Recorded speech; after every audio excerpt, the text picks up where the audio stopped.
en lisant, en écrivant. Le podcast de lecture versatile de Pierre Ménard.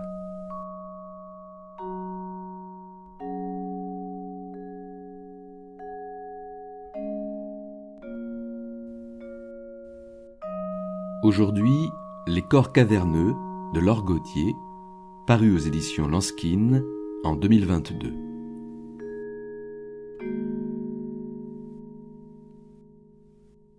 Le récit poétique de Laure Gauthier se construit en 7 séquences dont l'allusion à l'excitation sexuelle du titre « Les corps caverneux » semble tracer les signes secrets derrière ces anatomies désirantes. Ces poèmes narratifs explorent en autant de variations ces cavernes multiples.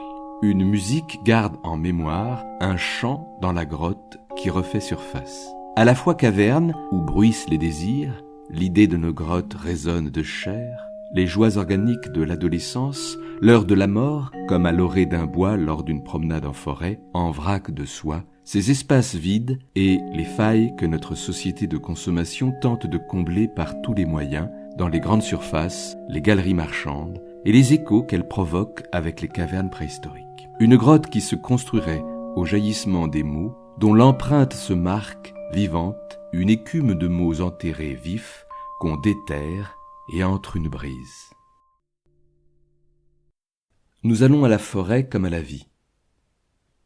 En vrac de soie, attendant tout des branches, mais la promenade n'enclenche plus les marionnettes de la pensée, et les arbres restent au bord, sans parler, une écume verte où se perdre sans mots. Je marche la forêt sans nom. Les arbres nous regardent, des bulles vides que je ne sais remplir au-dessus de chaque feuillage, sur chaque buisson. Et la mousse donc. J'ai l'humeur à marée basse, car à mesure que je m'avance sur le chemin de bitume, de terre, puis de racines et d'herbes, plus les mots se retirent.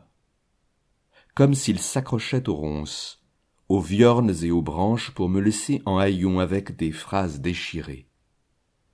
Je pense chêne à chaque nouveau tronc, sans être capable de me raviser. Je ne sais dire que cloportes et papillons en soulevant une pierre ou en ouvrant un buisson. Et le nom générique roche, avec sa variante rocher, est le seul qui me vienne à l'esprit devant le sec minéral.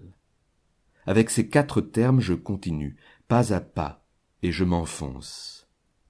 J'oublie d'où je viens et bricole encore quelques phrases avec mes 4 mots. Le papillon de pierre se retourne aux cloportes près des chênes. Le chêne de pierre est pareil au papillon devenu cloporte. Le cloporte derrière tout papillon surgit derrière la pierre couleur chêne.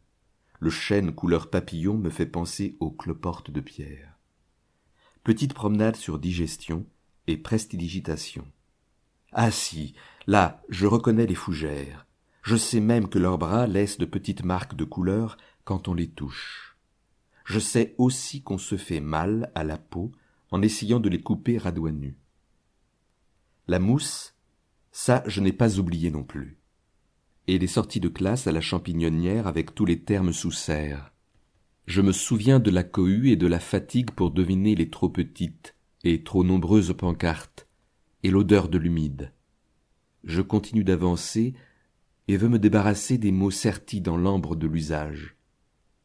Cette broche convenue épinglée à ma promenade. Promenade overdressed. Je marche de façon un peu irrégulière, trop rapide, un peu époumonée puis lente, paralysée par les mots qui construisent malgré eux une pensée qui m'encombre et pèse plus lourd que mon sac léger. Je regarde ces bosquets qui passent devant moi comme un pêcheur qui a oublié son hameçon observe les truites en contrebas. Je les regarde mais ne peux accrocher de mots à mon regard. Mais bientôt, en cherchant l'air, le cœur se régule et le bruit de l'inspiration recouvre l'échafaudage du discours. Ne jamais passer sous un échafaudage.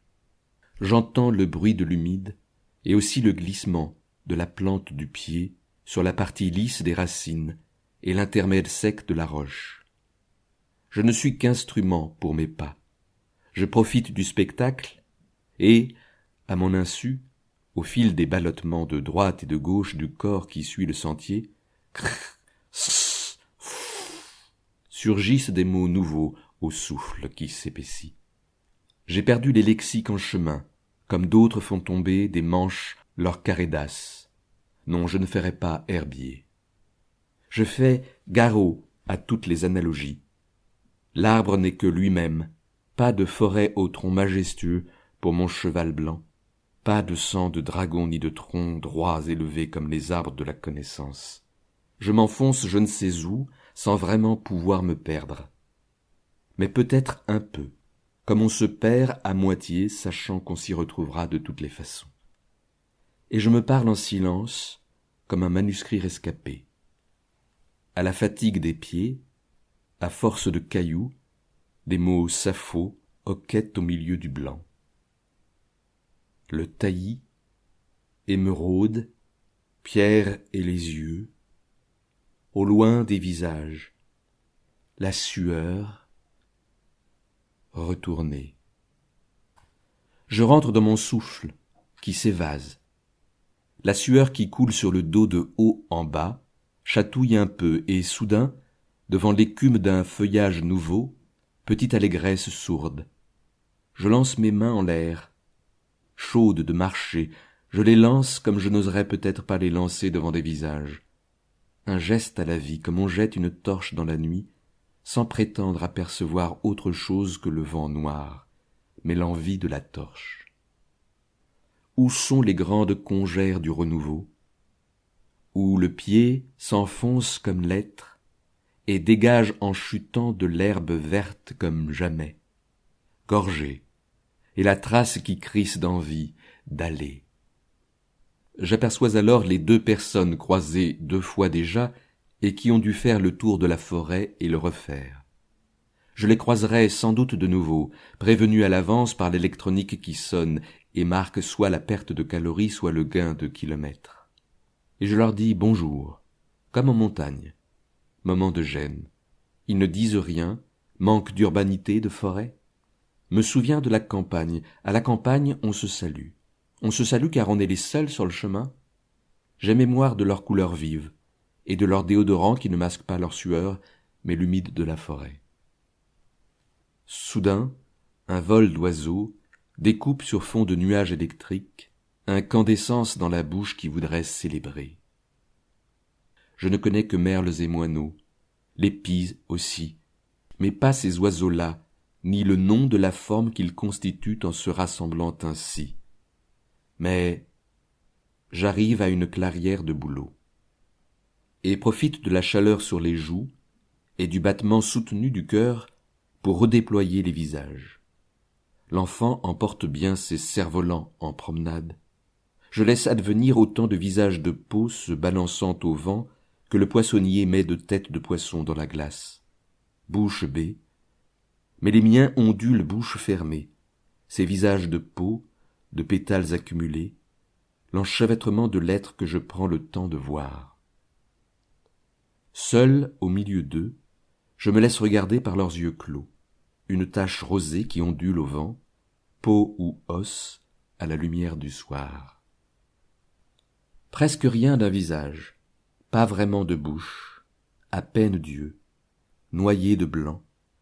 Une carnation nous envisage, ces autres emportés sous ma sueur, lavés près des arbres, de l'habitude. Je les lâche d'entre mes mots qui les gardaient précautionneusement. Reste la poudre jaune sur moi, celle des papillons qui se sont un peu abîmés à nos paumes. Les bouleaux pèlent, et je souris dans la clairière. Sans les embruns du devoir, c'est lire la signature des oiseaux, et entendre les rouges-gorges passer hors champ, qui ne savent pas dire la sève. Ils écrivent leur chant dans mon dos, en marge des arbres. L'usage s'est abîmé là, au souffle arrêté, sans image.